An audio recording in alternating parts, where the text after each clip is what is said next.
Hello guys, welcome to the very first episode of Humanized with Blue Tulusma. Today my special guest is Obi Arisukwu. I'm so proud of myself that I finally learned how to say your name correctly. Obi, can you say my name? Blue Tulusma. Good talk. All right. For those of you who don't know who I am Blue Tulusma. I am a senior writer at thegriot.com. I have an opinion column called True Blue. Look at how you're looking at me so lovingly. This is weird. I'm intrigued. Oh, really? Yeah. I have a column called True Blue, and I also have a podcast. You are such a weirdo.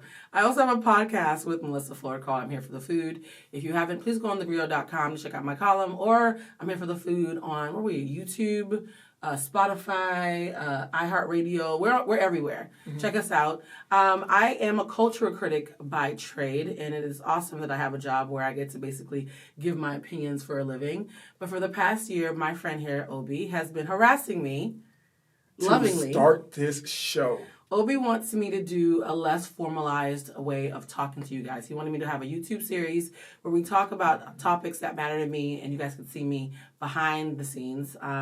I'm a little bit nervous to share that part of myself. Stop looking at me like that, Obi. You're being nice. It's weird. Obi's never nice to me, so this is very weird. Here we go. No, okay, you can look at the camera. Anyways, the show's called Humanized, and the reason it's called Humanized, Obi, do you know why it's called Humanized? Because you turn people into humans. Actually, that's pretty accurate. The show is called Humanized because I'm addicted to good conversations, and it's been my lived experience that whenever you humanize everybody in the room, a good conversation is almost inevitable. Obi actually came up with the name. Thank you so much. We came up with the name. It was a collaborative effort. We bunkered down. I think Blue smoked a J. What if I didn't want them to know I smoke weed? Now they know my business. You smoke hella weed. Okay, guys. Hey, Mom and Dad. Thanks for watching. Anyways, it is February right now. We all know that February can be very triggering. Why? Because Valentine's Day is coming. Mm-hmm. And everybody is nervous about spending it alone crying into a carton of ice cream. So for our very first episode of Humanized, we are going to humanize dating in the 2020s. Obi and I have made one agreement that we will not use any government names for anybody that we're about to talk about. We'll see. You going to mention ex-girlfriends' names on camera? Ex-girlfriends. I got to have a girlfriend have an ex-girlfriend. So Obi has this thing where he doesn't claim anyone, so he technically doesn't have okay, first of all. So because he doesn't claim you guys. Whoa. If you've ever slept with Obi, flag on the plate. You are not an ex. No, you're just somebody he used to know. Let me clarify. Hoes be mad because Obi won't claim y'all. I've never had a girlfriend. I have seriously dated, but it's never gotten to that point. What is the difference between seriously dating and a girlfriend? If you're dating someone exclusively, that's your girlfriend. Well, I don't think it's really gotten to the exclusivity of it yet. Oh, so you had other hoes. It was getting close. No, I turned down the other women because I'm not going to use that H word because in this... What's the H word? Hoes. Oh, hoes? No, I'm pro-ho. Being a hoe's not a bad thing. Well... You can be an ethical hoe, guys. There's ethical ways to be sexually free. You ain't going to catch me on camera calling them hoes. Yeah, don't do that. For you, it might be problematic. So you're saying because you were dating them exclusively... and saying no to other women, but they weren't your girlfriends. Okay, so... Do you see how men find ways to justify not calling you their girlfriends? We even said they were in a relationship. So she's crazy too. That doesn't make you less crazy. All right then. So we both... You've exclusively dated women that you have not called your girlfriends. But we didn't say we're being exclusive. We just pretty much like, okay, I just don't want to date anybody else. You dated women without dating other women for long periods of time, but you didn't call them your girlfriend. What's a long period of time? More than 2 months. Shout out to Obi's ex-girlfriends, whose names we shall never know. This is actually really sad, Obi. No, but it hadn't been a long list like that. Like I rarely go on dates, and then they tell me I go on dates. So the same. So Obi also doesn't know what a date is either. So he has girlfriends that he doesn't call girlfriends. Wait, first of all, stop saying he goes girlfriends. on dates that he doesn't call dates. I don't go on dates. I've been on maybe one date that y'all considered a date, and I don't consider it a date. I got invited to an event. I invited the young lady to come to the event to have a good time. And y'all went on a date. I was like, no, this person, She shaved her legs and put on a nice outfit. I don't know if she shaved. She's wearing pants. And spent the whole night hoping that you would kiss her. That's called a date. Wait, first of all, who knows if she waited the whole night? See, now you're just throwing things. Obi, I've seen the women that you hang out with. What does that have to do with anything? Okay.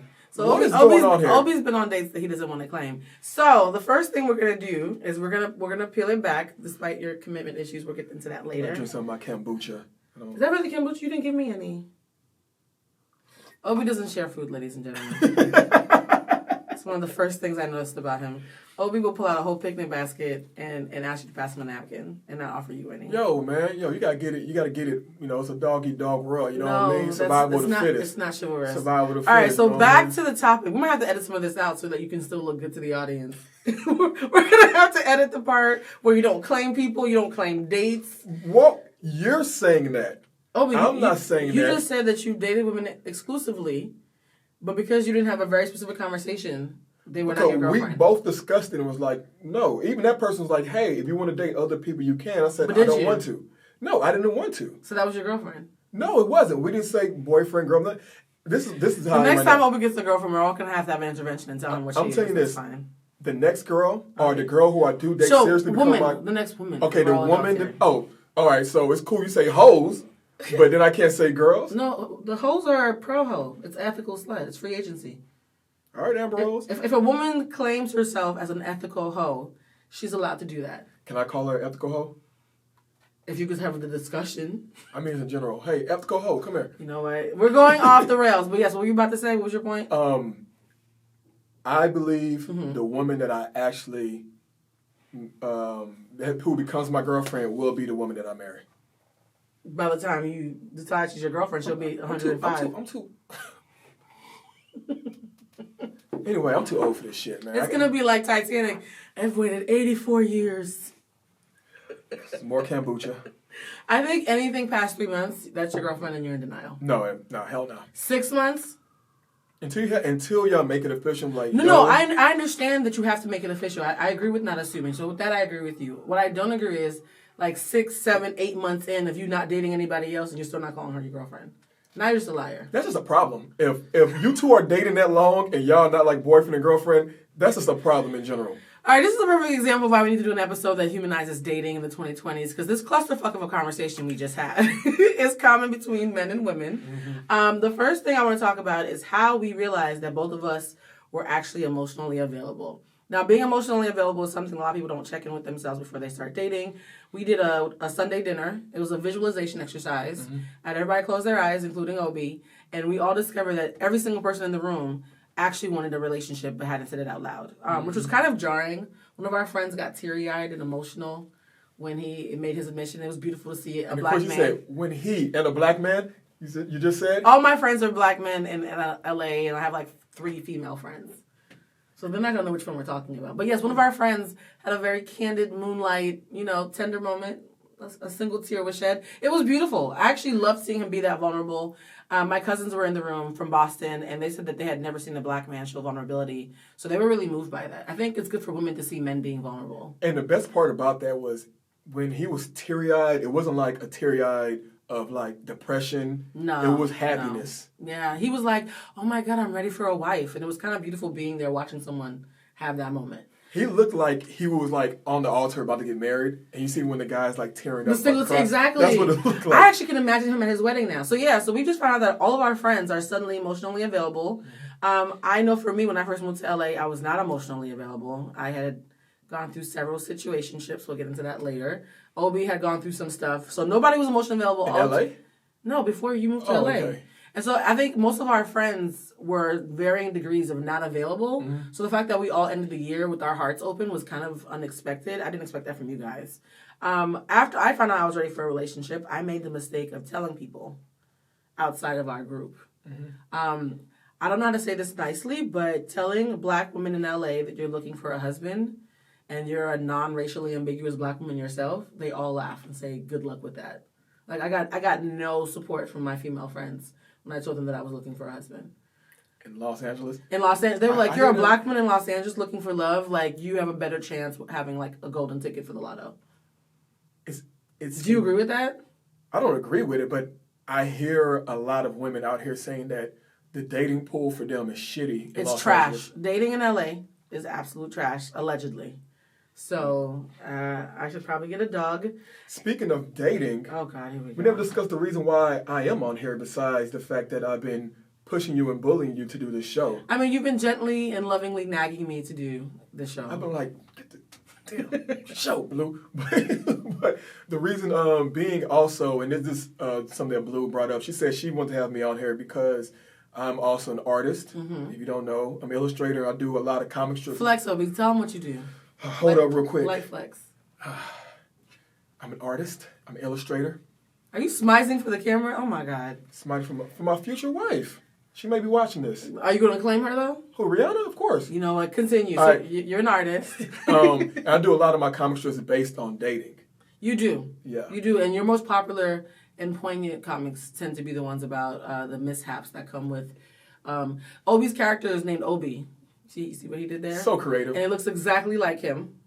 This is the part where if we had to insert, we would just do a split screen of you and the cartoon. Like, you're so narcissistic. You have a cartoon named Obi. Okay. It looks exactly like you. So the reason why... And all the women in the cartoon look exactly like women that he knows in real life. So this is the reason why I started this comic strip. I started the comic strip because I quit my job.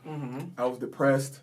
I was broke. Had to move back and back with my folks. I was dating, right? Oh, you were claiming that you were actually dating. I was dating, and this was somebody you want to say was exclusive, whatever you want to call it, right? But I was dating this person.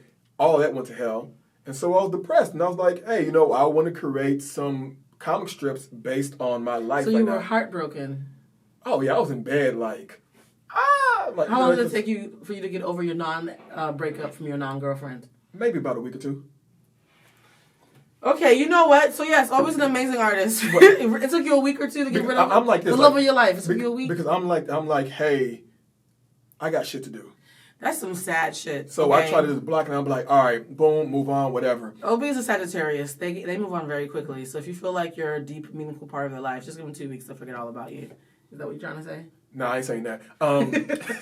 But so I created this comic strip, and the comic strip was about kind of like what I was going through. I went on a date with a woman, and I was at the table, and I told her, I was like, hey, I said I quit my job, my great job with benefits and such, in order so I can become a cartoonist. And she looks at me crazy, and then jets off. Is that what happened in real life? And I'm sad. And that's what the comic strip... So the reason why the comic strip character, first of all, looks like me, because it was originally just based on my situation. So it was like your therapy. It was my therapy. So your love life was trash, and in the midst of you drawing about that, you ended up finding like the new chapter of your career. My bank account was trash as well. Oh. So all of that happened. And wow. So I have a question. Do you believe, and this is a debate that comes up a lot, do you believe you should date when you're broke? Yeah. Because the whole thing is called dating in the 2020's, right? And we're experiencing like the roaring 20s. Like we're having like a black renaissance. There's a lot of black creatives. Before you are a rich creative, first you have to be a broke creative. And a lot of creatives don't have money, and they go through struggle periods. Do you think it's okay to date someone while you're broke? Yeah, absolutely. Oh, you said that with a lot of bass in your voice. And that was one thing that I liked about the woman that I was dating, because... She didn't mind you had no money? Yeah, she was like, I've dated men who had money, and then by the time we ended up dating, they were flat broke. And she was like, I have money. And she was like, and she said, whoever I'm with, I'm going to find a way and help this person make money as well. But the biggest thing is that's teetering on struggle love, though, Obi. It's teetering on the Build-A-Bear. Find a broken nigga and build him up. That makes me a little nervous. I think it's a little different if you're dating somebody and that person has potential and talent. But do they have ambition and work ethic? That's what I'm saying. If they have all that, I think the person is willing to say, you know what, I'm willing to be in this relationship and actually help you cultivate. But you're helping yourself as well, though. Yeah. Because what I'm not okay with is a situation where a woman finds a man with no ambition, no drive, and she basically has to drag him up by his bootstraps, wash him off, teach him how to work. Like, that's struggle love. That's different. I don't think you should date anybody like that. She's not acting like Gucci Man talking about, I went to jail for selling crack, but she out there waiting for me. Like, you're not one of those. No. Think about it, because sometimes people who are broke, they have the ambition, they have the talent. They might not have the connections. Right. They might not have the resources. Right. And you have that person who'll be like, you know what, let me help. Maybe they don't have the time or the team to do everything they need to do to make it happen. But they're going to make it happen with or without you. You're enhancing it. Exactly. Okay, so my thing is I've been in relationships where them making it or not making it was completely reliant on me. That feels heavy. You have to put everything on your back. Like a mule. Like I call it the black female mule syndrome, right? Like we act like we can carry everybody's burdens on our backs, and we pay all the rent. We help them get their lineups. We clean them and dust them off, and then as soon as they're shiny and new, they go to a new person. What up, Blue? Talking about going on a date? So I can like be a mule. That's the thing that's interesting, right? Is like the whole thing about being a mule. Where's the line between you saying I'm broke and I can't spend money on you versus you saying I can court you even without money? You gotta be creative. You know how many times I went on? Picture. You know how many times I went on Google? Well, you went on Google for my free dates? Okay, we all know this guy, so you're that guy. You're like, hey, you want to go on a picnic at the free park? I looked up so many hiking trails. Oh, wait a minute, you're one of those. One thing, if you live in LA, I will warn you, every broke black man within a 5-mile radius is going to ask you to go on a hike and then get a cup of coffee. It's an $8 date. I was like, it's very popular out here. Like, when is the museum free? Actually, a museum date is actually a great idea because those are actually nice to go. But how many times can you hit the museum before it becomes like different exhibits? Right. It can be like a monthly thing. Like every month they have a different exhibit. Yeah, but you can't go like every week to the museum. Okay. I have a list. I have an itinerary. All right, we need to stay on track. This is such a big topic. Obi, are you promising that you'll come back for us to do like a part 2 or part 3? I'm just reminiscing. No, I'm asking you. Are you going to come back though? Absolutely. Okay, so I want to go down this list. I'm just thinking about how you and your broke dates, but what to avoid when looking for love. That's the first list, right? I'm going to read off the list that I came up with, and let me know if I'm missing something if you disagree. Bet. Number 1, getting advice from miserable friends who are not like-minded. Avoid pity parties. Do you tell your guy friends when you're looking for a girlfriend or when you're like actively looking for a partner, or do you just keep it from them? Because I'm a woman. Whenever I'm in a new phase of my love life, I tell all my friends. Cause I would say before I would keep it to myself, but now that I'm older, I would say more mature, more in touch with my feelings. Right. I wouldn't have a problem expressing it. And then I have like to your guy friends. Yeah. Then I have like my best friends. We have a group chat, and they're all married. I'm the only one who's not married in it. All your best friends are married. They're all married. I'm the only one who's not married in it. So there's something so interesting about that. How old are you? 33. I just turned 33, yeah. Huh. Interesting. Yeah. So they talk about this stuff all the time. Mm-hmm. And so I'm just like sitting back, watching, like taking notes. So you're the only single one. Yeah, I'm the bad boy. Oh, Jesus. All right, number 2, limiting your options. A few healthy relationships I've had from the past came from unexpected places. I will say number 2 is really poignant to me because there's a show called Married at First Sight. Have you ever heard of it? Is it like on Bravo or something like that? Yeah, I think it's on Lifetime now. Okay. And you basically meet your partner. They've done this FBI like testing process where they check their mental, their family, their values. They pick the perfect person for you, like old school matchmaking, and then you meet them at the altar. So you meet your wife for the first time at the altar while you're your friends and family. Oh, I remember those commercials. Yeah. Yeah. So the thing is, I love that show. I've debated going on. I'm like, nobody can do a worse job than I have. Like, I've done such a bad job of picking. You want to go on that show? I've done such a bad job on my own. They can't be any worse than me. One of my exes was actually a wanted fugitive. Like, this is how bad I am at picking people. The FBI came to my door looking for my ex. That's why I'm really bad at picking. My picker is broken. Okay, how are you a witch? Clairsentient. We're not going to even get into that yet. But you're a witch, and you can't even figure out that. It's like being Cupid. Cupid's arrow points outward, so Cupid can only hit you. Cupid can't hit himself. So Fugitive, did he like kill someone? All right. His uncle might have had. No, I'm not on here anymore. Be part of a. Okay, I can't get into it. Do it like this. For legal reasons, I can't get into why the FBI showed up to my door, but it just shows you how bad I'm picking people. But no, on the show Married at First Sight, there was like these 4 couples, and the couples you could tell they picked them to be cute, like they matched each other, like a little chocolate drop girl and a cute guy, like everybody matched. There was one couple where this woman named Jamie. She saw him when she came down the aisle and started sobbing because he was so ugly to her. She was like, this man is so goddamn ugly. There's no way in hell I can marry him. When they kissed at the altar, like she looked like she wanted to hurl. This is the worst feeling. Obviously, I wasn't like, what a knockout, I just... I'm Doug. Oh, I'm Jamie.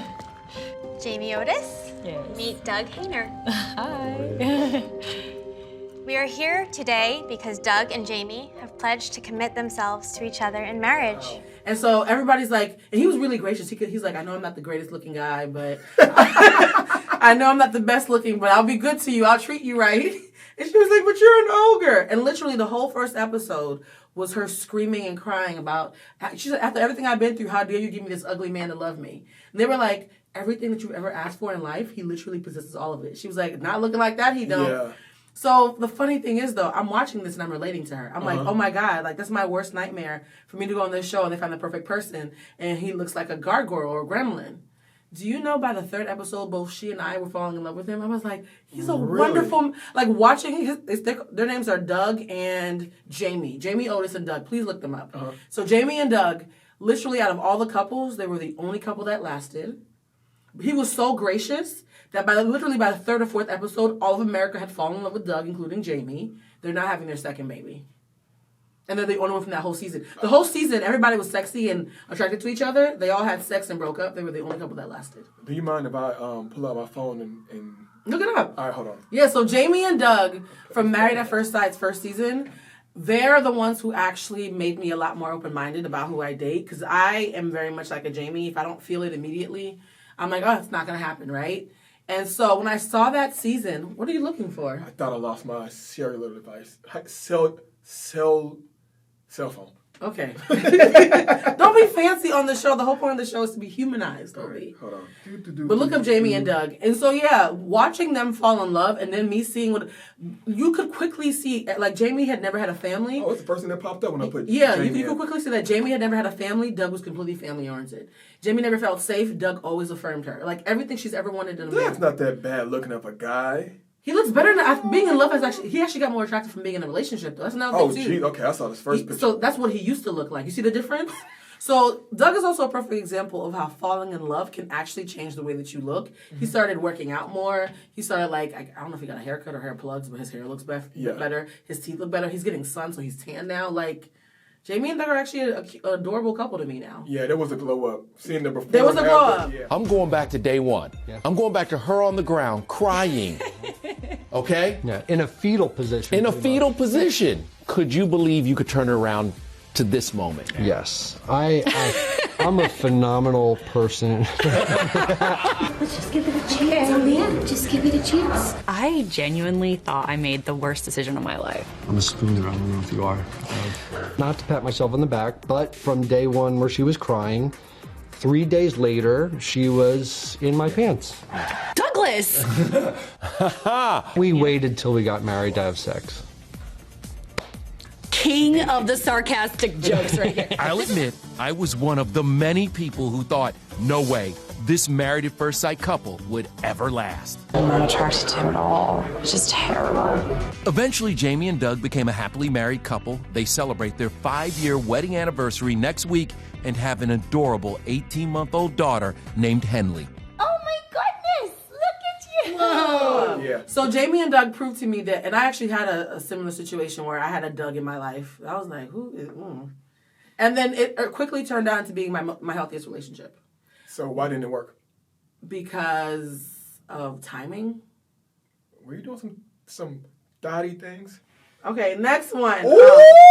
Because it was bad timing. Okay, the next thing to avoid when looking for love is staying in the house. Wait, can you have like a button that says like, ho alert, ho alert? Okay, so I'm going to have a moment of transparency. I did go through a whole phase for about a decade or so. That's not a phase. You went through a whole period. Men are allowed to spend their 20s and early 30s exploring their options. I think women should be allowed the same thing. And I think the only reason why I'm ready for marriage now is because of all the non-marriage minded things that I got on my system. So I stand behind my whole face. No, I agree with that. Thank you. I'm the same way. I think I'd be a trash partner if I had because I've been engaged twice. Third time is hopefully the charm. And the first 2 times I got engaged, I was in my early 20s. I would have 100% cheated on my husband. 100%. Respect. So, I feel like me waiting an extra decade was worth it because now all that stuff's out of my system. I'm slightly nauseated by it, and I don't want to do it anymore. So, Like you said, you've been there, done that. Twice. Had all kind of stuff in your orifices. You know what? Okay, let's go. So the third thing I'm trying to stay on this list. The third thing to avoid is staying in the house. Get out. Unless you plan on dating a Postmates driver, you probably need to leave the house to date. You don't leave the house, so I don't know how that's going to work for you, Obi. Number 4, looking for perfection. We've talked about this.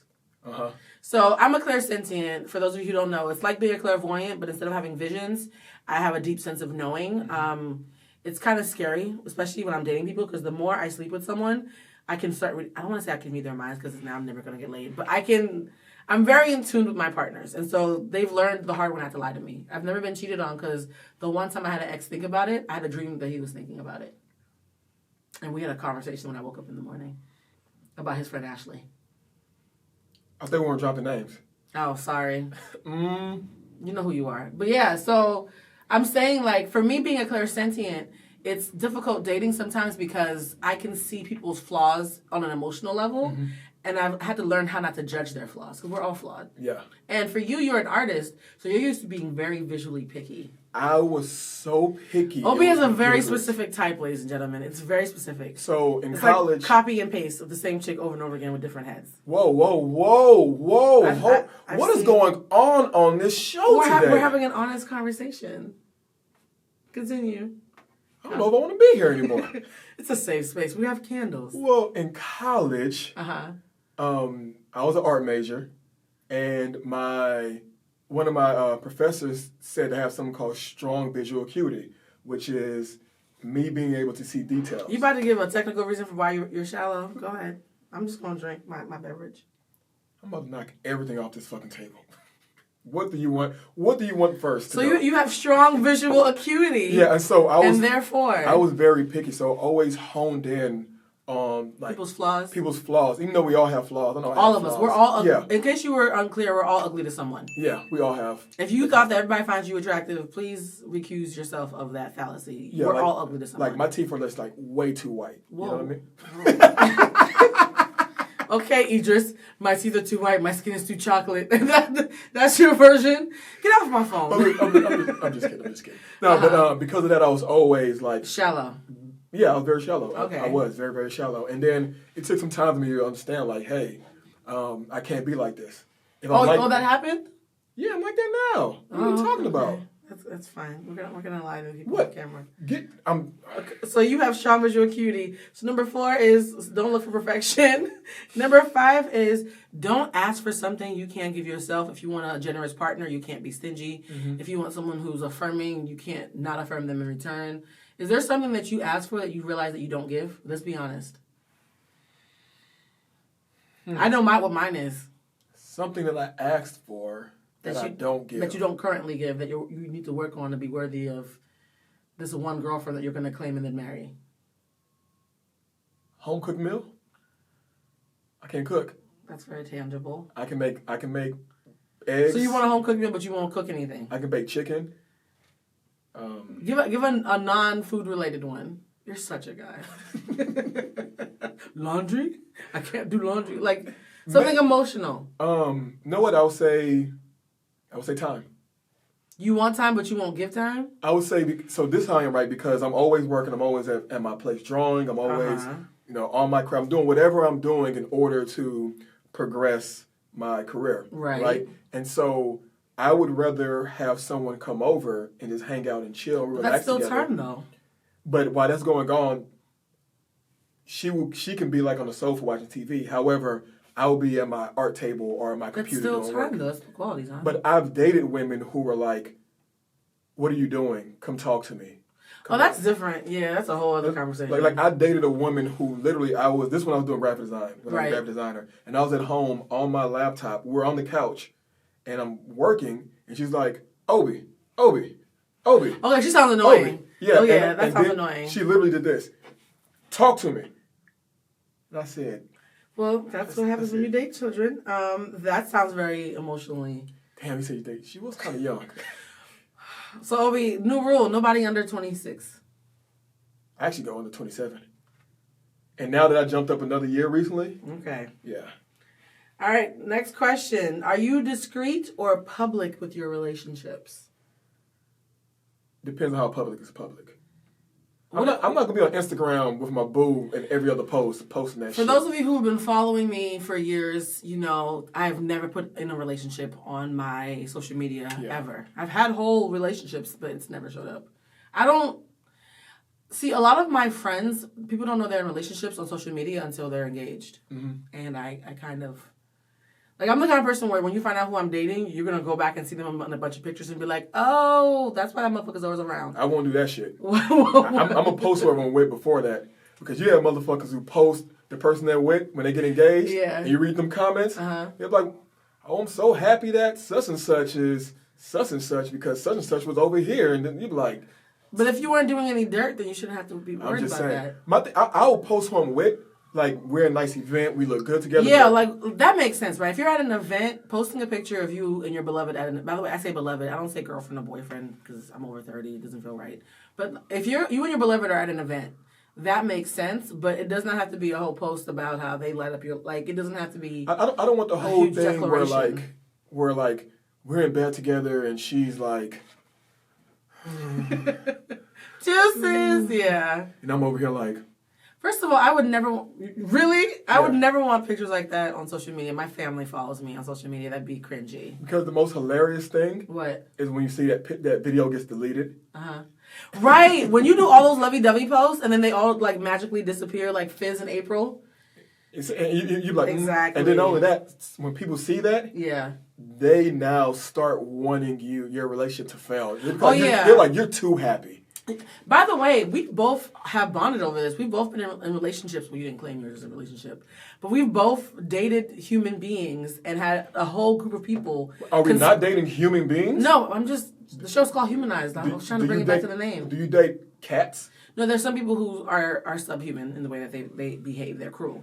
But we've all dated human beings where we've had whole groups of people conspiring to break us up from them or to tear us apart. Mm-hmm. You want to share your experience with having people and gossip and being too public mess up something that could have been beautiful? No, I'm good. You're not going to share? You told me you were going to share this on camera. I lied. Obi, okay. Really? You see this? You see this, Judas? Hit it. All right, so... No names, though, because I don't want to get sued. I'm not like you. I'm not dropping Ashley on the show. Why would you repeat her name? It slipped out one time. Who, Ashley? Is Ashley spelled L-E-Y-L-E-E? The funny thing is, you know what the funny? There's two Ashleys in my life. The person who I'm talking about probably won't even watch this, and the Ashley I'm not talking about is probably watching this thinking I'm talking about her, and I'm not. So. What's her last name? I'm not doing that. What's her social No. security? All right, go ahead. So tell your story. You were madly in love with the perfect woman. What street she grew up on? You were madly in love with the perfect woman, and what happened? I'm not saying madly in love. No, I'm not going to say that. You've never been in love before? What is love? Wow. Okay, that's an off-camera conversation. All right, so you had don't make them name in vain. Don't subject them to this. All right, so you were in deep like with this woman, and what happened? The short version, because we have a whole thing to get into. Yo, it was a lot of shit. I don't even know where to start. I'll go back to saying about putting a lot of people in our business. Mm-hmm. Because it was just so interesting. Like, her and I together were, like, perfect, right? However... What is perfect, though? Perfect, like, we were alike. That makes sense. That's not always perfect. I mean, but we were perfect. Like, we were, like... You were compatible. We were very compatible. We just wanted to be around each other all day. We did the type of things where, mind you, like, we're in our 30s, and we're still, like, on the phone at fucking 1 o'clock in the morning, not saying shit, just hearing each other breathe. Like, she'll go to sleep, and I'm working. So you have feelings for her, so why didn't it work out? A lot of shit, but this part going to what you're saying, a lot of outside forces, some inside shit, dealing with me as well, but a lot more outside stuff as well, that we're putting too many people in our business. Exactly. And people in our business were starting to corrode the stuff. And then also, it got to the point that it was almost like a reality show, because everybody would hit us up like, what happened next? Oh, this has happened. Oh, so you guys became a spectacle. Yeah, people were just waiting for stuff to happen, waiting to hear shit. And that's a lot of reality couples actually break up after they go on reality because, shows. you put all your business out there. Like, what have you learned, Obi? Don't tell everybody all your shit. Because this, and I learned this, from an older married couple. One of the best advice I ever got about a relationship is saying that when it's you and your significant other, right, if y'all get in an argument, keep it with yourself. I 100% agree with that. Because when you start telling other people... They take sides and you forgive, but they don't. They don't. And so now you're like, oh, I love him. They're like, you mean that son of a bitch? Yeah. I don't share... I have a bad habit of only going to my friends when I'm going through heartache, but I don't go to them when I'm happy, and so they only hear the bad stories. When I'm happy, there's nothing to talk about. I'm I'm happy. I'll see y'all later. So you're like a Yelp review. No. It's actually funny. No, I realized that when I'm like in love, I disappear with my partner, and then something bad happens, and then I used to go crying to my friends, like, I can't believe they did that. And I realized it was setting a bad standard because my friends were only seeing me when something bad was going on. So they were like, so they were never around for the good stuff, and so they were always like, please break up with this person because they're always making you sad. I'm like, no, we only fight once every 2 months. But they don't even hear about it every 2 months. So I don't do that anymore. So what I've learned for me is, number one, stop dating players. That's the first thing. Because half the time people who are gossiping are also sleeping with them. So that's awkward. Number two, don't tell anybody who you're dating unless it's someone who you know is rooting for you. This is something that a lot of men get wrong. If you have a friend, and I'm using that word with air quotes, a friend who would be upset if you got a girlfriend, that's not your friend. If you have a friend who you wouldn't invite to your wedding, that's not your friend. Damn, who would get upset? I'm trying to think. Any of my homeboys get upset about... No, I'm talking about women. Oh, okay. Oh, that's... If you have a friend of the... Too many stories. If you have a friend of the gender that you date, and they would get upset if you found true love, that's not your friend. Oh, you know what? That's something else. I was thinking you're saying, like, if, let's say you had a friend, right? Right. And you started dating somebody, and she was mad. I'm thinking that you're saying that she's going to try to sleep with your whoever you're with. No, she can be mad for two reasons, right? So if the friend is mad because they want to date you, that's not your friend. That's someone who wants to date you. And if your friend is mad because they don't want you to have anybody because they want to see you miserable, also not your friend. That's happened to me, though. So yeah, at the end of the day, if your friend is not happy seeing you at your best, that's not your friend. And so I have a lot of friends who, the better my life would get, the more terse they would become, the more upset they would become. And that became an issue. See, because I had the person who I was dating, it was another woman who we weren't dating, we were just, having a good time. Let's just say that, right? And I know what that means, Obi. Yeah, so... It was an F buddy. And I told her that I wasn't, looking for a relationship, I wanted to be focused, all this. She was like, all right, cool, whatever. So then when I really started liking this other woman, and I was telling her, like, hey, I don't want to do this with you anymore because I really like her. Right. And I kept her, like, in the loop. And she was like, oh, my God, I can't believe that you actually like somebody. I thought that you didn't want to talk to me because... Oh, but that's hurtful. If you meet someone who you enjoy spending time with enough to sleep with, and it's happening repeatedly, they're telling themselves, oh, he really likes me. He's just not ready for a relationship. No, we didn't spend time like that. I'm just letting you know in general. Okay. A woman, her version of time might be different than yours, right? There might be tender moments when you're handing her a hot towel that she thought meant something, okay? And it didn't mean anything to you. So if you're having sex with someone, they think, well, he's not dating me because he's not emotionally available to dating, and then he's sleeping with you and starts dating someone else, that means you were just a piece of meat since day one. So this and that's a hurtful realization. But you have to also figure this, right? I mean, you have to think about this, right?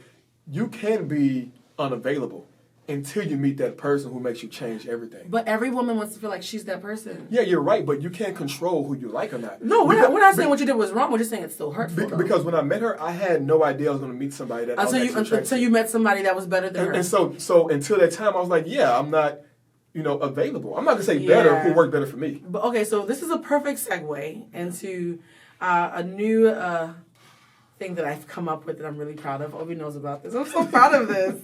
You guys, I'm a writer, so I love coming up with theories. Obi was complaining to me about how he's just so charming. It's hard for him to make platonic female friends.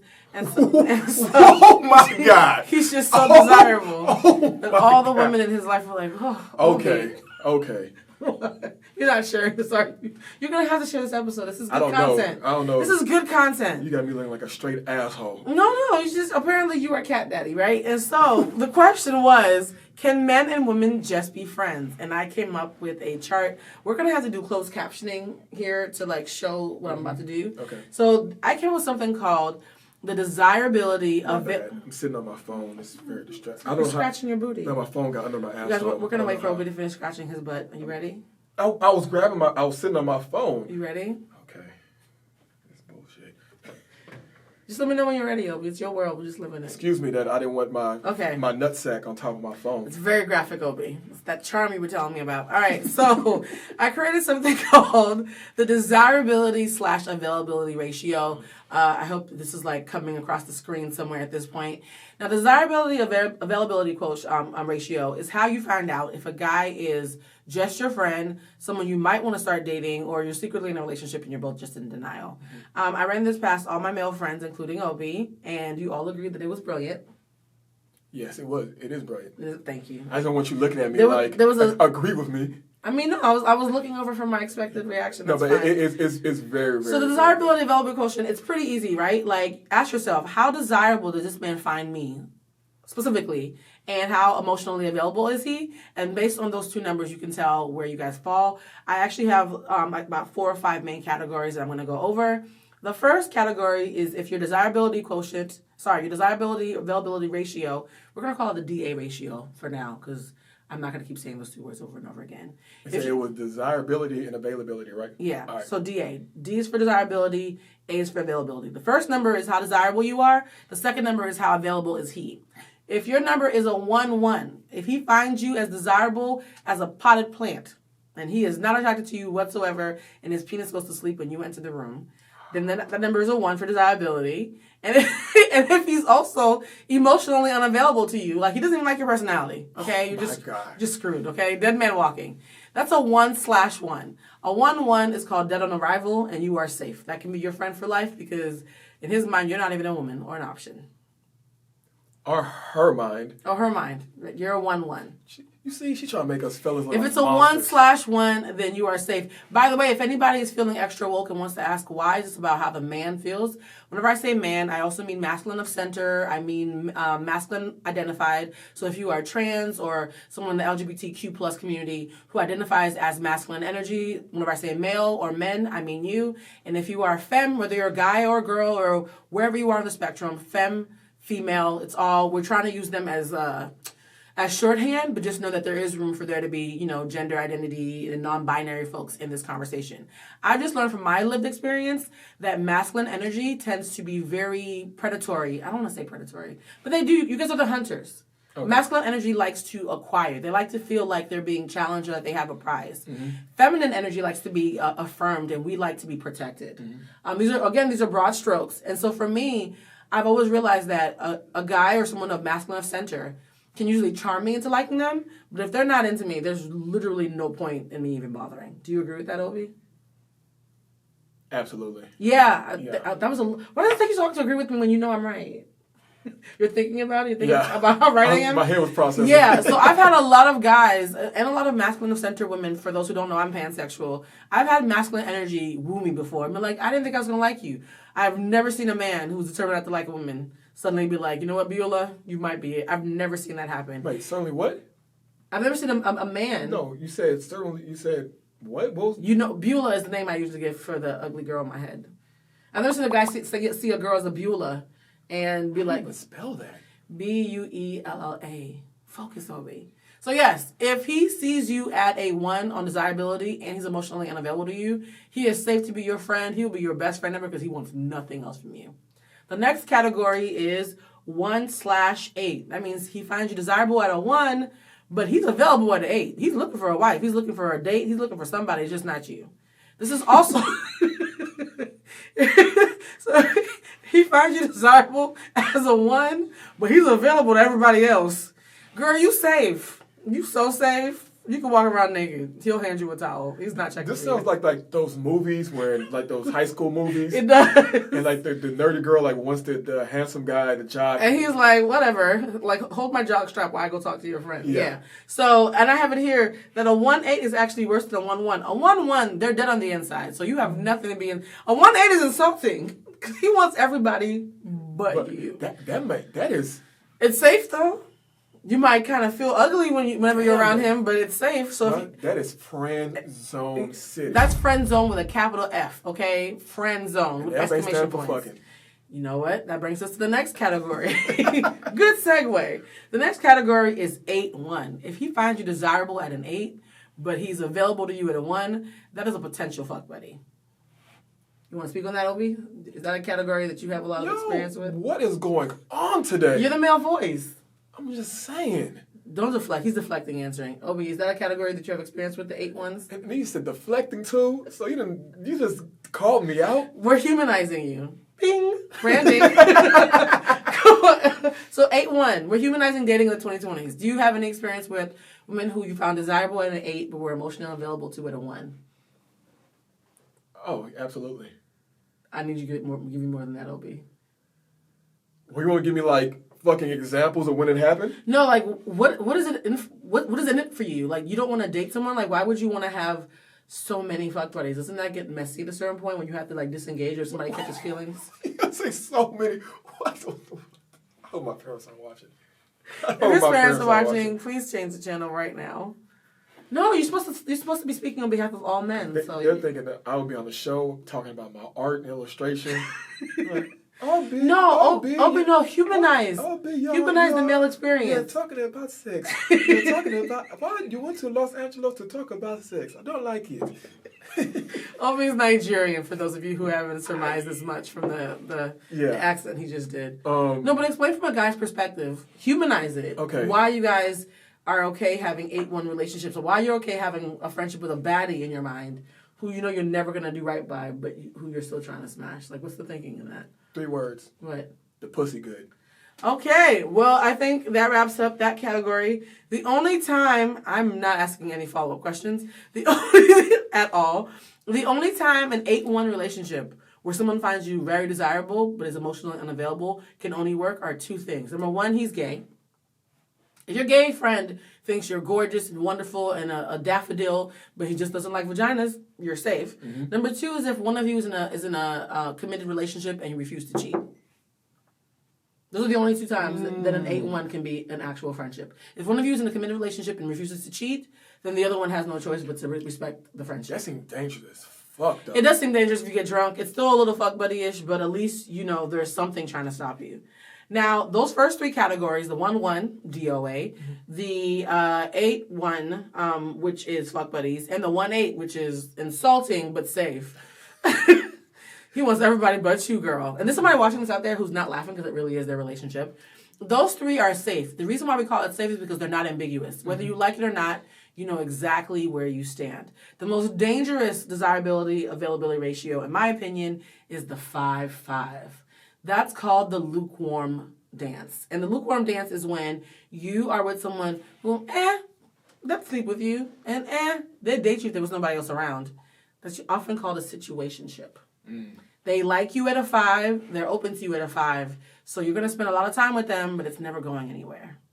Have you ever had a 5-5? Yeah. Who was the one, like, they were a 5-5 to you, or were you a 5-5 to them? I think I was a 5-5 to them, and then when that person... What number would you have given them as far as desirability/availability? You mean towards me? No, like about your feelings towards them. You saw her, like you desired her at what number? No, I'm going to say she was like 5-5, this girl you're saying. Oh, you're saying you desired her at a 5 and you were available to her at a 5? Yeah. Oh, wow. But it was a situationship, and it wasn't until she went on a date with somebody else, and I was like, And then they jumped up? And then I was like, Valentine's gift, here, take this. But it was too late by that time. Oh, that makes me sad. No. Yeah. But then one could argue, did you really like her enough if you had to see her with somebody else?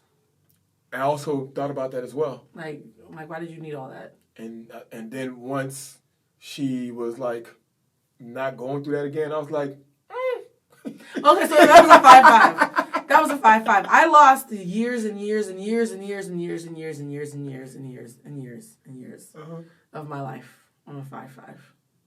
On situationships? Yeah. Situationships? All right. Yeah. Will arise. Now I'm thinking about Usher. No, 5-5s are horrible. They're mildly flattering, but they're dangerous. My notes here are, oh no, I'm not going to say who I know. There's a list of 5-5s that I have written down. Thank God I didn't read those out loud. That would have been awkward. Let me see who you put No! Then that you know. Who's David? Don't do that. I actually have a friend named David. David, this is not about you. He was just joking. Don't do that. I know a lot of people, Obi. Don't throw out names. The next one is called the 7-7. Now, this is what I call the sweet spot. If someone desires you at a 7 and they're available to you at a 7, why aren't you dating? This is usually the number that most romantic comedies, most 80s and 90s sitcoms, like Who's the Boss, Will They, Won't They? That's a 7-7. That's when you're meeting somebody who actually has a bunch of the stuff that you'd want in a partner, and you're actually emotionally available to them, and for whatever reason, nothing's happened yet. This one can be, what is it called? Sexual tension. be careful drinking around someone that's a 7-7. Have you ever had a 7-7 before? I have.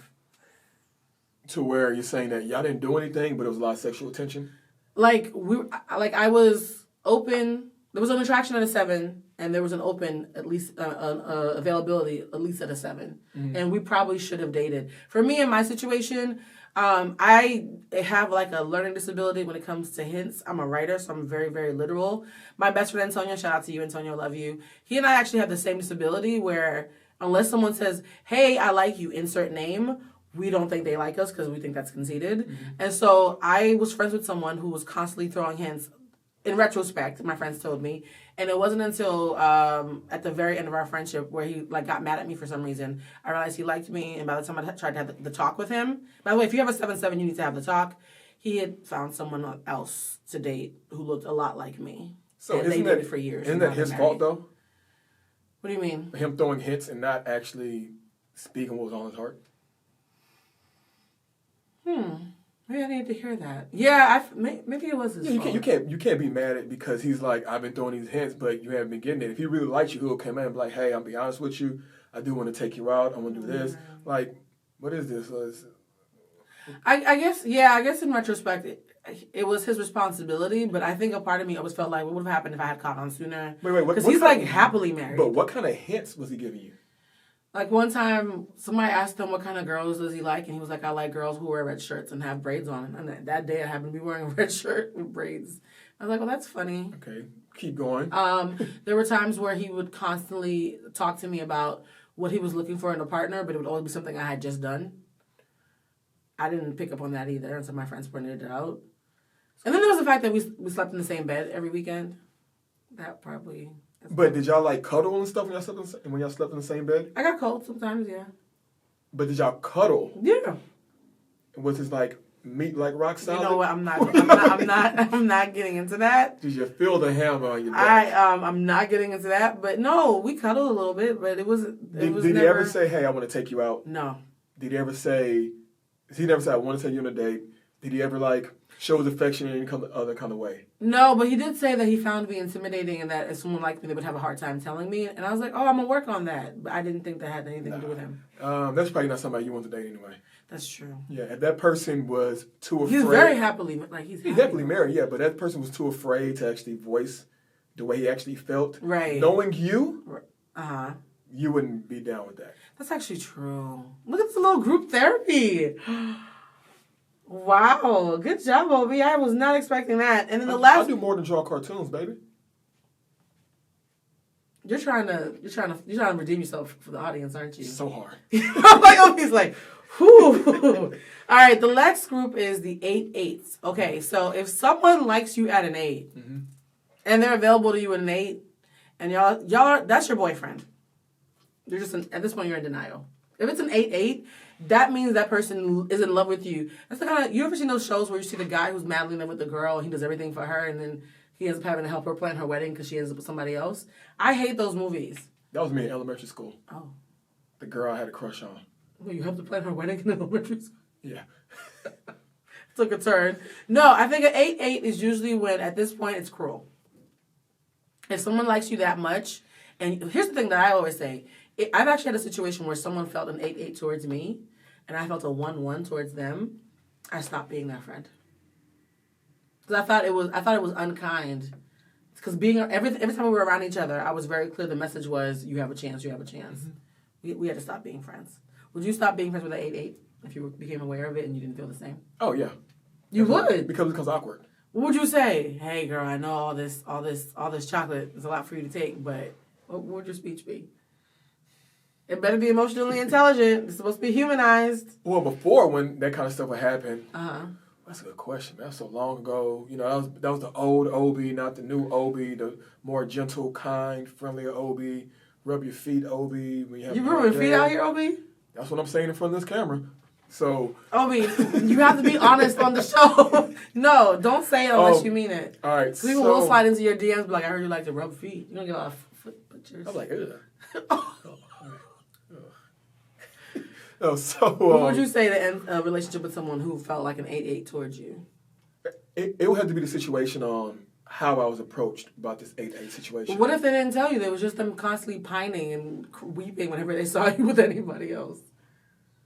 Because my 8-8 didn't tell me they liked me, but it was painfully obvious. Even to me. I have conversations. I have discussions. I'm like, hey, I don't know what's going on here. That's a lie. You know what's going on. No, I know, but we gotta actually. Don't lie. You can't be like, hey, I know you want this, but you can't have it. You can't can't do it because they become defensive. Yes, and then you know that, but you know they still want it. But you have to open it up to be like, okay, let's have the discussion. So you lie. No, don't lie. It's in the sense of I want to make you comfortable enough to tell me the truth. Exactly. There we go. So after that, they'll say, hey, understand, like, I'm not feeling you in that way. Right. Like, apologize, this and this. Like, you have to. I apologize for not wanting your cookies. That's not gonna go over well. It's not gonna go well, but there's no good way to do it. When I did it, because I've had to do this on several occasions, unfortunately, it was someone had acted out towards the person I actually was dating, and I was like, hey, I have a feeling that you might like me. Am I right or wrong? That's how I started it. What the hell is this? You put a note and put, no, will you go out with me? No, yes, no, it's maybe the opposite so. of that, right? No, but it was very obvious. It was like, I feel like you like me. Am I right or wrong? And I was like, and I want you to know that, like, whatever you say, I'm not going to come down on you. I just want to make sure that I'm not crazy. And then when the answer was yes, I was like, okay, well, I'm seeing someone. And the funny thing at the time, it was somebody that I would have dated, but I was just seeing someone. It was just bad timing. And so, like, I was like, I'm seeing someone, and I don't like talking to more than one person at once, so we can't. It was that simple. I wish I could say that. Why? Why can't you just say that? Could it be a lie? Oh. Because I'm not seeing someone. I'm like, I'm seeing someone. I've done it like twice. I'm not seeing anybody. I just don't want you. I've done it like twice because I didn't want to have that kind of conversation. Yeah, it gets awkward. And the funny thing is, though, like, for somebody who's asking, why does my list only go up to 8? For desirability, it can go up to only an 8. For availability, it can go up to a 10. The reason for that is there's something called the 80-20 rule. You have a lot of married friends and family. Nobody will ever fulfill you more than 80%. If you've never heard it before, you've heard it first here. Human beings are fallible, right? And being a perfectionist and thinking that you're going to find someone who's going to fulfill you at a 10, it's perfectionism. And I've always said that perfectionism is a glamorized form of cruelty where you basically try to rob somebody of their human right to be flawed. No one is perfect. No one, right? And so desirability for me only goes up to an 8 because that other 20%, you can get it from friends, you can get it from family, you can get it from sliding to somebody's DMs if you're grimy. But I don't think you should ever expect anybody to completely fulfill all your desires at 100%. It's impossible. Even if they do it every once in a while, it's impossible to maintain. That's true. And so if you leave that 20% open for their humanity, for them to get on your nerves, and by the way, if you're being annoyed by your partner, you probably have annoyed them as well. Some folks are like, my girlfriend's so annoying. I'm like, you're probably annoying too, right? So leaving room for people to be human is why the desirability scale only goes up to an 8. Now, being available goes up to a 10 because some folks are ready. This shit go up to a 12 to some people. Right, like I married the next person who blinks twice at me. And those are the women who have like 8 cats in their house. Oh, okay, that got awkward.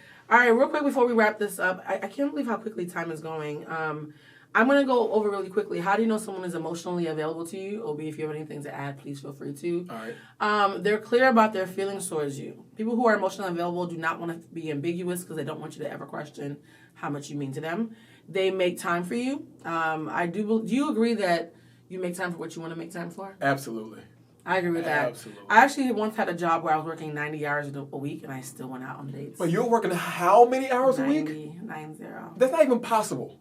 How many hours in a week? Like 100? That's not even possible. There's more than 100 hours a week. That makes no sense. Do the math. Pull out your phone. I'm being serious. I worked 90 hours a week. I slept at my job. 90 hours a week? Were you a nurse? No, I was working at the front desk of a building while I was editing a film independent film project. Oh, because I'm like, was this building 24 hours? Was this a CVS? No, it was like a high rise building, like one of those fancy ones. You like wear like one of those suits? No, I would literally do shoots during the day, and then after my shoots, I would go sit in front of the front door and buzz people in while I was editing the footage. 90 hours? And I still went out on the date. That's why I'm just like, if you're busy, then you just don't. It's not a priority. Yeah. In fact, I'd rather somebody say, "Hey, you're not a priority right now," rather than saying I'm too busy. God damn! What? Hey, look, you're not a priority. Oh my God!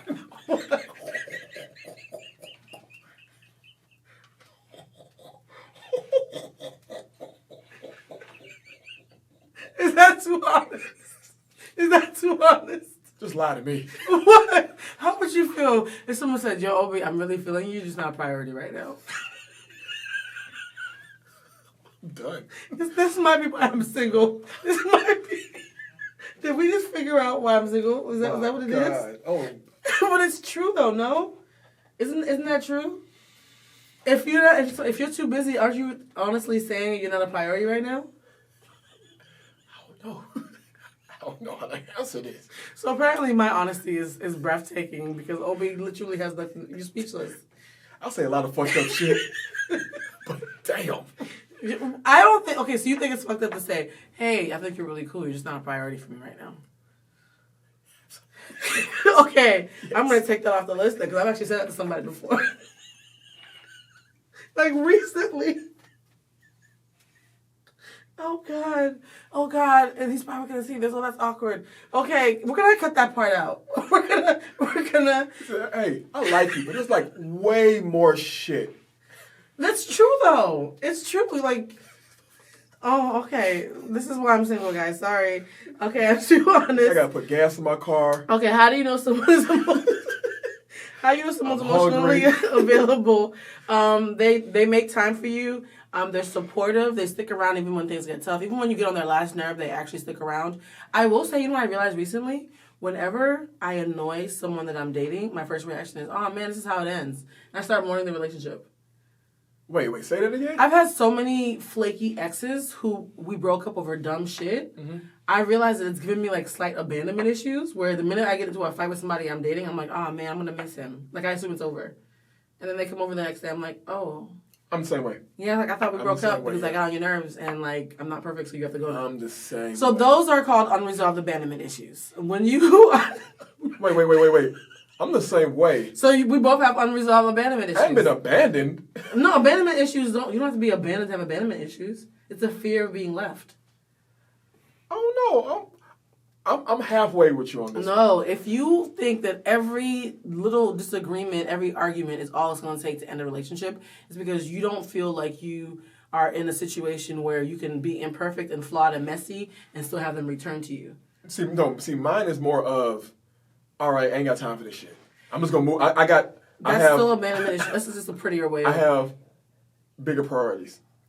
Look at that. No, like a lot of times when people have a fear of intimacy, these are the two things that I've grappled with, and a lot of people actually have. Fear of intimacy, which means, let's say we all say we want this like beautiful romantic love, but the minute someone's romantic or sweet to you, you freak out and you push it away. That's a fear of intimacy. Mm-hmm. Abandonment issues are when you think every little slight is the end. Like you find like, oh, I didn't really care anyways, or oh, I was busy anyways, or oh, I probably wouldn't have worked anyways. Those are abandonment issues. So yeah. Okay. So yeah, fear of intimacy and unresolved abandonment issues are very common. I'm working through mine where I'm like, hey, someone gets to annoy me or I get to annoy someone and they can still come back the next day. Like I need to start believing people can get mad and come back. Wait, what's a pet peeve that will make you want to turn somebody away? A pet peeve. Honestly, I'm going to be honest because I've done my natal chart. Mm-hmm. You guys are going to quickly learn from this show that I am really into astrology. I've been studying it since I was like 16 years old. You're so into astrology. What's this app called that you got mad that I didn't add you as a friend on the Co-Star. app? Co-Star. And we're going to take your phone and fix that later. I'm not doing that shit. Obi, be compassionate. Blue's like, what's your moon and what's your Jupiter riser? Because you're whatever. Anyways, Jupiter. Let's show respect. Okay, let's show respect for astrology. Whether you agree it or not, you can still respect it, right, Obi? Jupiter's who you really are. No, that's not what I sound like. But anyways, no, I do a lot of astrology, and my, I have some Gemini and Leo and stuff. I have a strong ego, and so for me, the number one deal breaker is if I don't feel important in your life, I'm out. If I don't feel like a priority, I'm out. That actually makes perfect sense. I think to me that's for me it's healthy, but there are some people who feel like they can date you and not like affirm you, and that you're still gonna like be home when they get there. Mm-hmm. Yeah, I'll be gone doing ratchet things with my friends. Ooh, tune it up. You know what the funny thing is? When I'm in a relationship where someone makes me feel unappreciated, it actually reminds me how dope I am, and now I just want to flex, like extra hard about like how poppin' I am. So it makes me that dotty shit. It makes me a little spiteful. I'm working on that though. What's a deal breaker for you? Mine is not feeling special or appreciated in my relationship. Yours is what? Ambition, lack of ambition. Lack of ambition. Lack of ambition. Well, we live in LA where everybody wants to be a star. So I'm not talking about that. Everybody wants to be a star, but everybody in Los Angeles everybody wants to be a star. But everybody don't want to put in the work. So for you, it's not the ambition. It just means you want it. It doesn't mean you're necessarily have a strong work. So you want a strong work ethic to go with the ambition. I'm like, if you're gonna do it, let me at least see you. Even if you're doing it wrong, right? Then let's figure out a way how to do it together. Yeah, but if you're saying I want to do this, and then you don't do shit, and then like a week later, I'm like, any progress? And I'm like, I was tired, but I did go grab some drinks, or I did go and do this, and this. But I was like, but you have this goal and this dream here. So work ethic is actually an aphrodisiac for you, is what you're saying. Yeah, and that's such a Sag thing. Even though you don't believe in astrology, Sages are supposed to be the most epic. I didn't say I didn't believe in like. Oh, you do believe? Okay. I'm saying that the fact when you start talking about all these planets and stars. I'm a tarot card reader. And clouds and it's shit. on brand for me. I'm a clairsentient. I have no choice. You have a choice. No, there's been a lot of times where I've accidentally done readings on people and I thought I was just cracking jokes, and I was actually picking up stuff on them. And it got awkward. Like, I didn't know you were getting a divorce. Nobody knew, Blue. Why are you saying? I'm like, oh, snap, I thought that was a joke. Yeah, so the list I went over of ways for you to find out somebody's emotionally available, I'm going to go over it real quick because we had a lot of tangents. All right. They're clear about their feelings. They make time for you. They stick around even when times get tough. They're supportive. They're willing to inconvenience themselves and be there for you. When someone's not emotionally available, it's the opposite. They're ambiguous. I hate all things ambiguous. I would rather have somebody tell me they hate me than have somebody make me wonder how they feel about me. Like, I always want to know where I stand with folks. Yo, like I hate ambiguity. It's like my biggest. That's actually a bigger turnoff. I take it back. If somebody made me feel ambiguous in a relationship, I'm out. This is so dope. Okay, so the show Succession, right? I'm obsessed with it. I just finished watching it, but this is perfect. You love that show so much. Oh, it's so good. It's so good. Okay, one of the characters told someone. I'm not gonna say anything because I feel like no spoilers. No spoilers, but they told him this was a bar. Okay. I'm just wondering if me being sad without you would be less than me being sad with you. I know that feeling, unfortunately. And that's what that reminded me of. Yeah, ambiguity is the worst shit ever. They don't make time for you. They're always busy. They only support you when it's convenient, and they abandon you whenever they're annoyed with you. I've had someone who hit all 5 of those things and still ate up years of my life. Pro tip, ask yourself, are you a priority or just an option? I should be laughing at that. Are you that? You should not laugh at my pain, but that's fine. Be mindful to avoid people who say phrases like, I'm keeping my options open versus what do you need? And sure, I'll be there. What do you need means that they want to know what is required of them so they can actually be thoughtfully checking and see if they have it to give to you. Mm-hmm. I'm keeping my options open means like no matter what you are bringing to the table, I'm always going to know what else is out there. Another thing to be listening for is sure, I'll be there. When someone is very declarative, that usually means that they like you and they want to make sure that you are not for 1 second questioning that. Would you consider yourself ambiguous or transparent? Very transparent. No, I'm going to say very transparent. On a scale of 1 to 10, how transparent are you? 7. Depending. You mean if I'm dating? Yeah. If we're together, we're dating? Yeah. 7 to 8. 7 to an 8. If it's somebody trying to get to know me, then you can say like a 4. Jesus wept. Okay, a 4? Yeah. Were you hiding in a bush? No, I'm... A 4? You know how it is, like when somebody's hitting you up, you're not really interested. So you don't well, if you're not interested, that's what I'm then saying. Yeah, okay. No, but we're in a relationship. Like, no, I'm like, yo, let's talk the shit out. Let's get it in. Let's get it done. I'm like a 9. Oh shit. I'm a 9. I'm a strong 9. She's a nagger. No, I actually don't nag. So one of my biggest things, if I have to repeat it, you weren't listening, you didn't care, so I'm out. I don't repeat myself. You heard me the first time. Yeah, I don't nag. I have people that say that they wish I was a nag. Because it's like, if I tell you on Monday, hey, you know what, I think we should do a date night once a week so I can make sure that we, like, get to see each other, and then 3 weeks go by, and there's been no date nights, you heard me when I said it.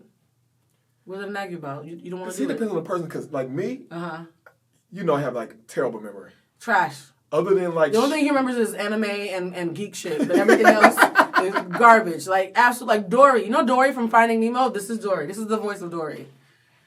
It's trash, okay? Your memory is garbage. How many times have you told me things and was like, Obi, I told you this already. I'm like, I don't fucking remember. In detail.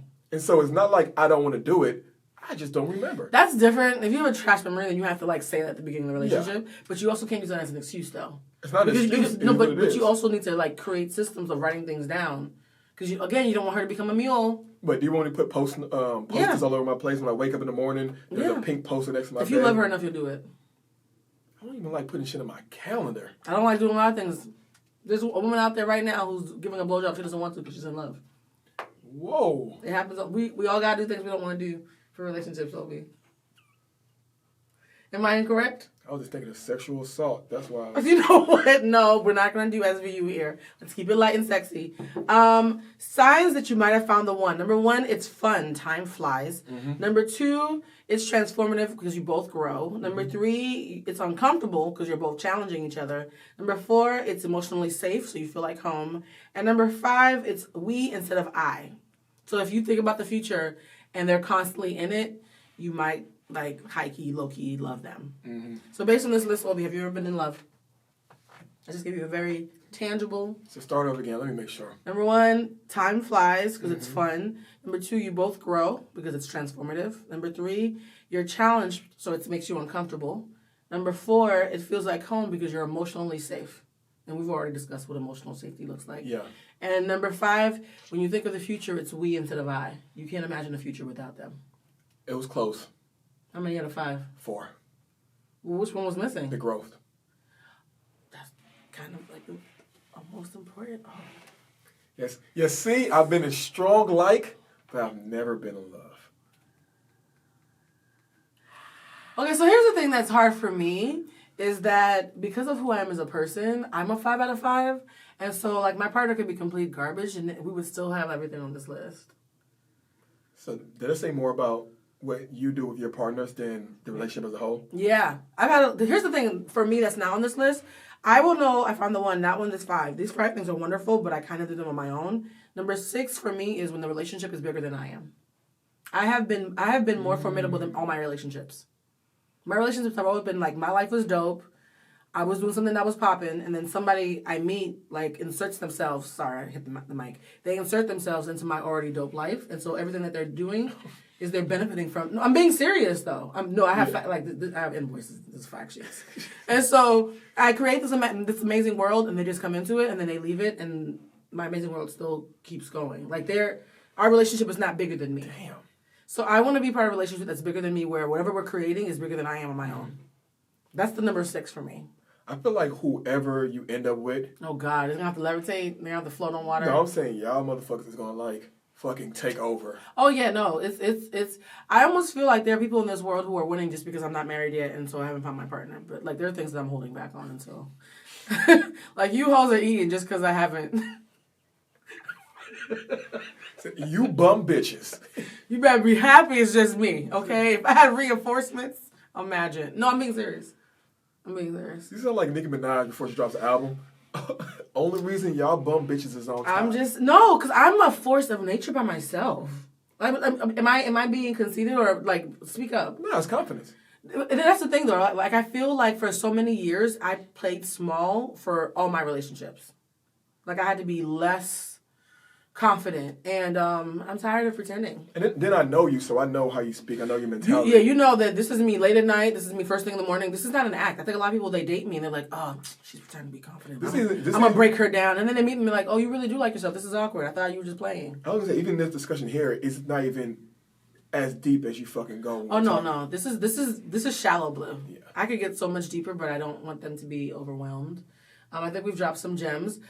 So far, what I've learned is that you're saying that you are a reformed hoe, male hoe. Whoa! You're saying you used to do thotty-yotty things, and now you're in a space where you're looking punub in all the right places. Where'd this come from? No, I'm asking. Is that an accurate assessment? I don't like the way this is being brought up. I'm asking you, is it an accurate assessment though? That I'm a reformed. No, that you've sold your wild oats, and now that you're in your 30s, you are looking for something stable. That sounds better. So do you agree with the line of thinking that a man could find the perfect woman, and if he's not ready, it doesn't matter. But if a man is ready, he can just find an average woman and he'll still get married. Do you agree with that statement? Okay, wait, so... The statement is, if a man finds an amazing woman, but he's not ready, it does not matter, they will not get married. But if a man has decided that he's ready for marriage, any decent woman he meets is going to probably end up with a husband. No, I don't agree. Why don't you agree? Because you can find someone who you feel is amazing, but that person for you doesn't matter. I'm sorry. Okay, let me go back. Okay, you say that. I'm saying that a man who's ready for marriage is going to get married whether you're amazing or not. I think that goes with. I think that implies with anybody who's like, all right, I'm getting older. It's time for me to settle down. They're going to settle in general. Right. However, I do feel like if a man is not ready to settle down, but he finds an amazing woman, it will change him. Again, that was my example. That was my example when I wasn't ready, and then I found somebody who I felt was the one, and I was willing. It started the process, but you still had some steps that you had to do without her, though. Yeah, you're right, but I'm trying to say I still felt like this person was the one. And she started the process of you changing, but you're not going to end up with her. But she didn't start the process. I started it myself. Yeah, so I think that a woman can initiate a spark, but she's probably not going to be... Like, a man's not going to change unless he's ready to change. Okay, but there you go. You can find somebody who you feel is amazing, so even if you weren't available at first, you can become available. I honestly, as someone who's dated a lot, thinks if you are an amazing woman and a man's not ready, don't waste your time. That's how I personally feel. Because I've been in situations where I've done everything I was supposed to. And even their friends were like, God, Blue's so good to you. But they just weren't ready. And then I've seen the same person a couple years later, and they're just older and tired and ready.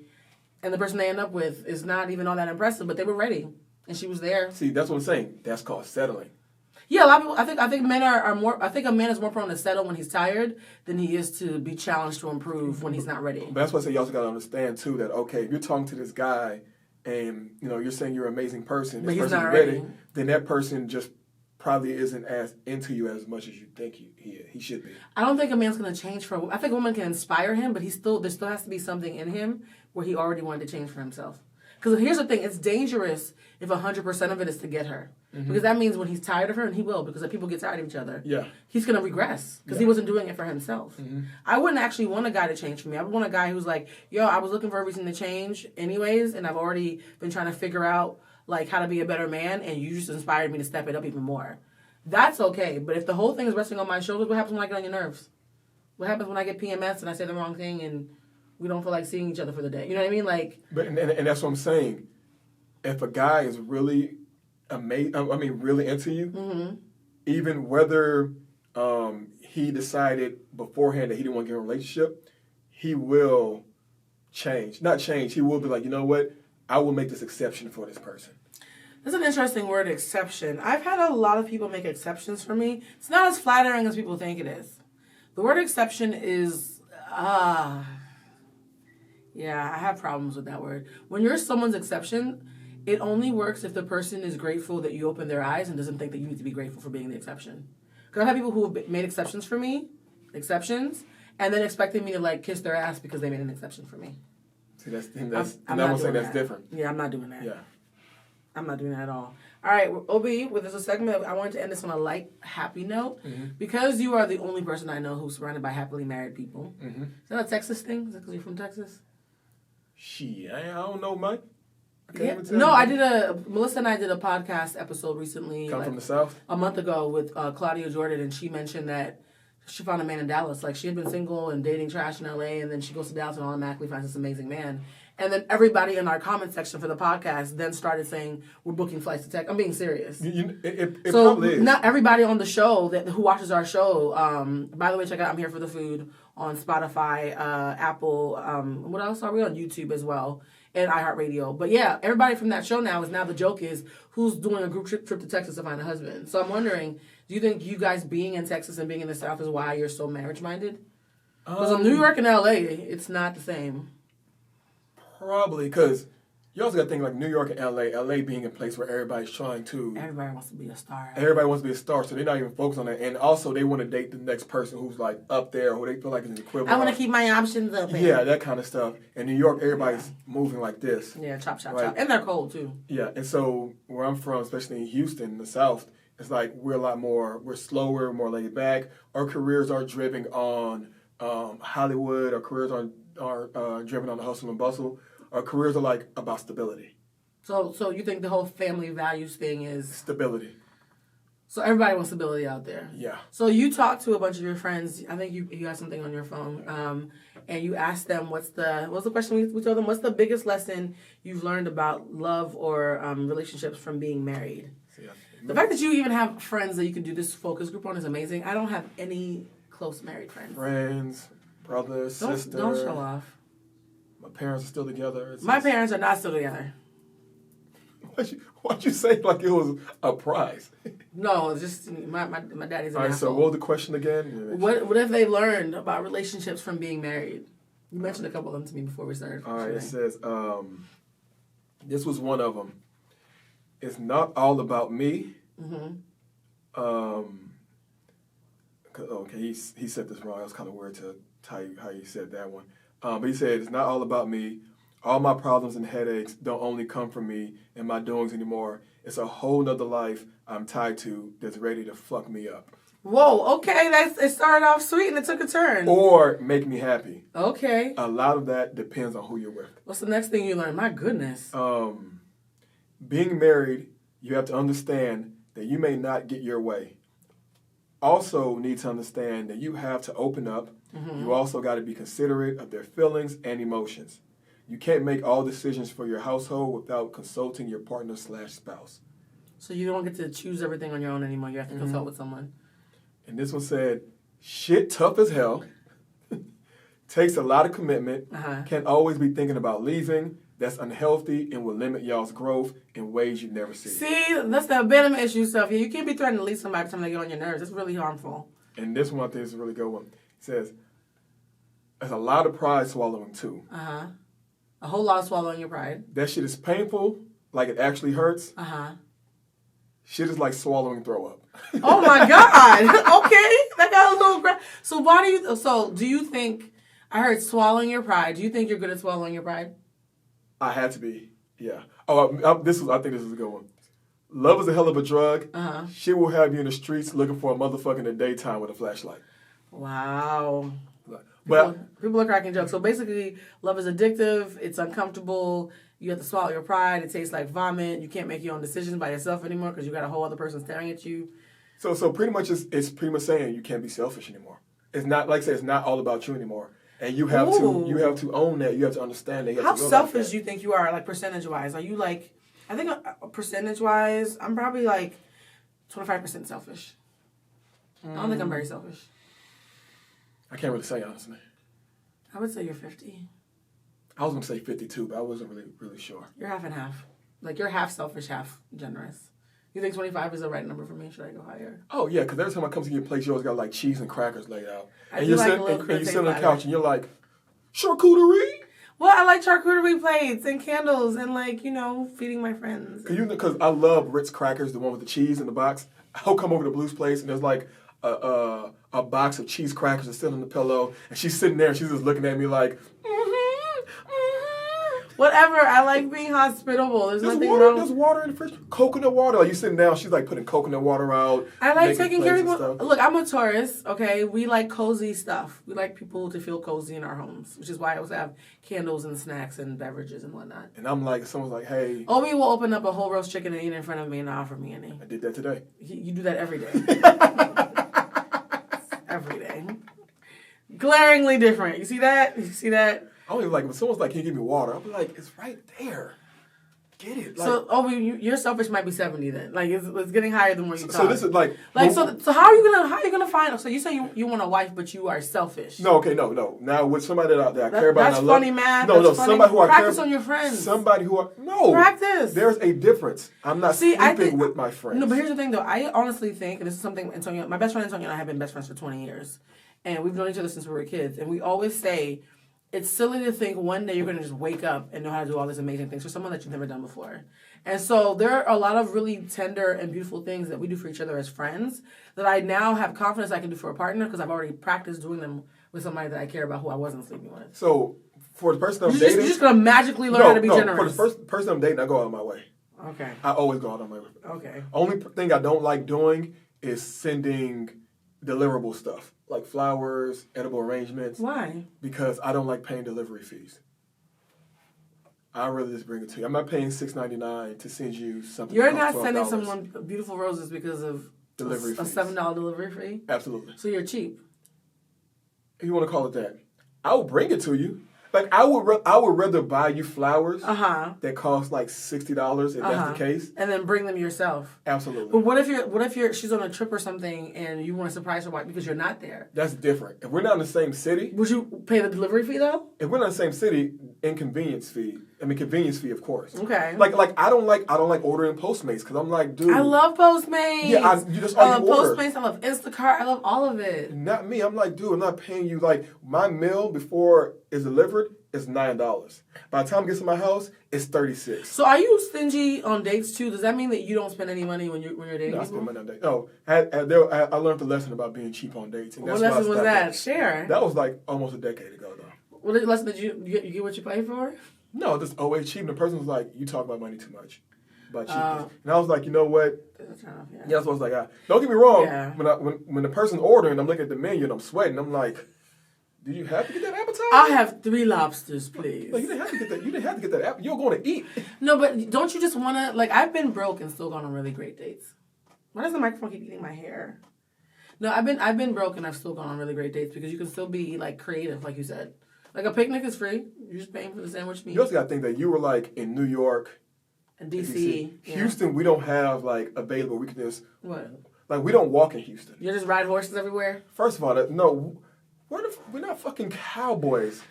We don't have, like... I've seen those Beyonce videos. Okay, you know what? We'll be riding horses. You know what? In the hood, like in Houston, like Fifth Ward, you will see somebody riding a horse. Yeah, so only in Texas will somebody ride a horse in the hood. Anyway. Okay. Did I lie, though? You did not. Okay. That's a fact. Accurate. Yeah. But I'm saying, like, we can't walk... Like, even in Los Angeles, you can walk places. Yeah. Out here, like... In Houston, you can't walk everywhere. You have to drive, right? Everywhere when there's like some kind of event or something like that, you have to pay. There's no, hey, let's go hike and let's go here. Right. It's either hot as fuck or it's raining. You know, I've been thinking like there's a list of like dates that I've always wanted to go on, but one of them that's weird that I don't even know if it's real is, are there planetariums where you can look at the sky? Like, are there planetariums where you can look at the stars, or is that here? Like anywhere. Every time I Google planetarium, nothing ever pops up. They have like here in Los Angeles, you have the observatory. It's not really a planetarium, but it's still where you can go to hike up. Like Los Angeles is the perfect place to have dates. This is the thing in Los Angeles, right? The perfect place to have dates that are cheap. However, people out here want to go on expensive dates. Not everybody. Well, the people who are in that... The natives, okay, so for the Los Angelinos who are from here, they're actually really down to earth. They're really dope. Whenever I go to Slauson or that area, like, I meet people who are so cool. So who's Slauson?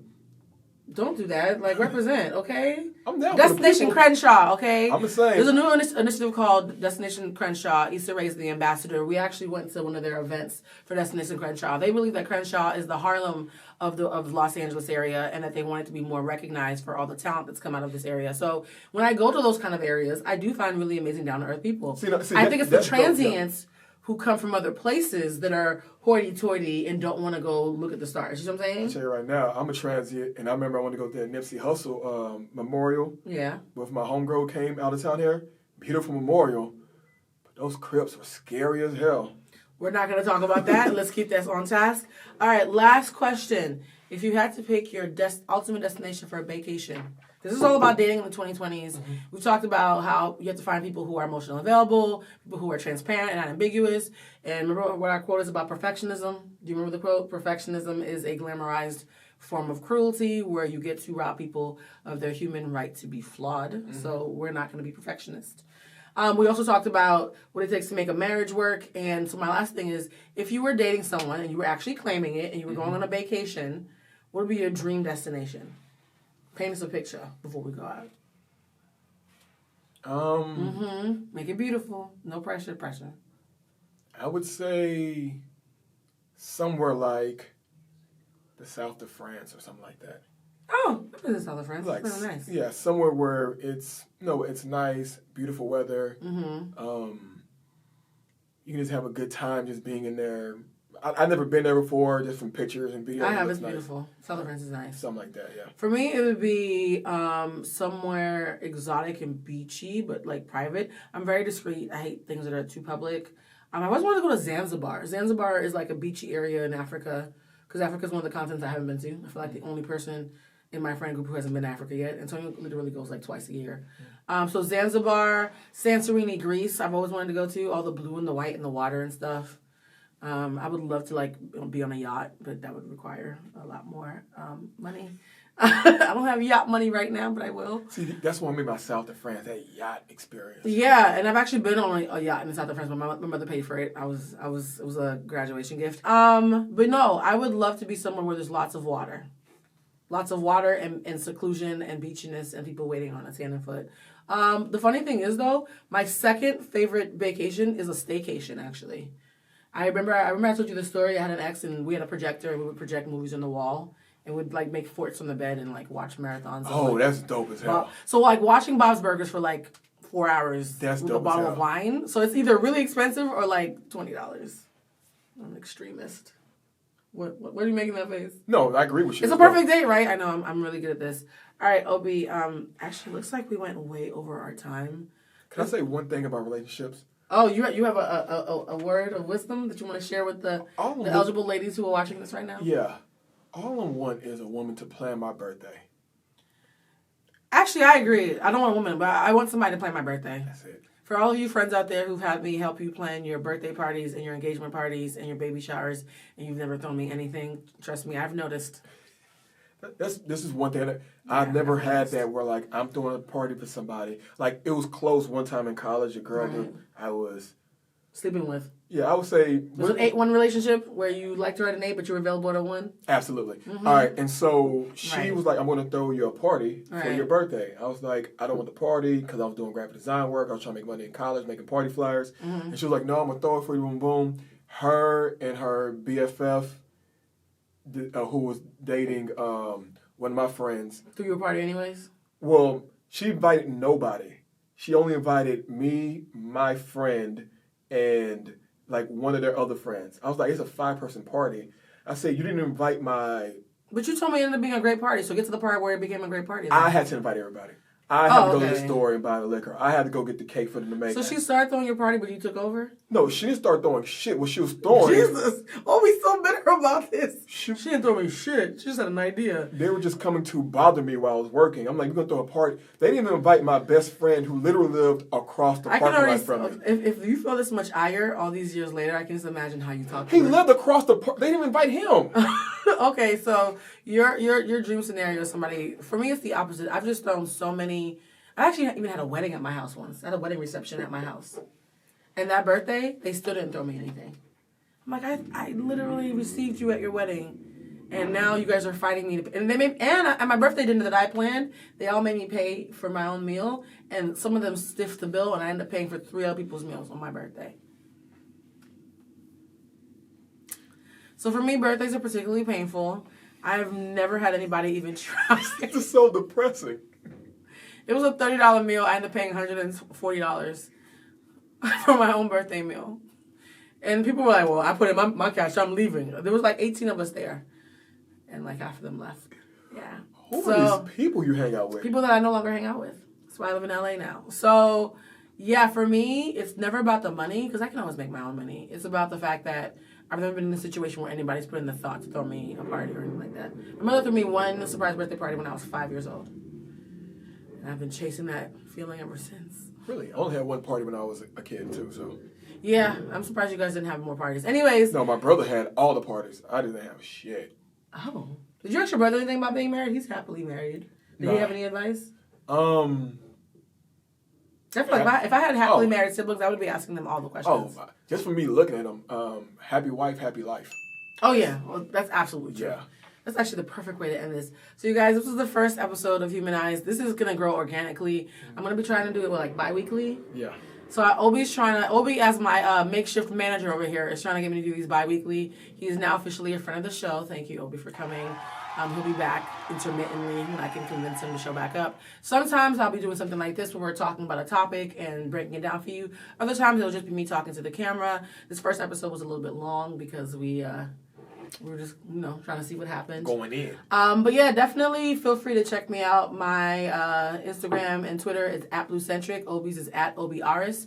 ObiAris, right? But your full name is Obi Arisukwu. I am very adamant that you guys call him by his full last name because we need to start normalizing ethnic black names the way we say things like Tchaikovsky. If you can say Tchaikovsky, you can say Arisukwu, right? I can't say it.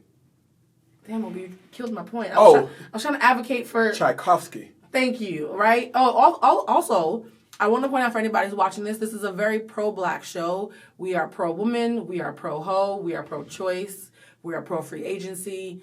So if you are not used to hearing provocative and unapologetic, but well-vetted, I'm still a journalist, opinions, this might not be the place for you.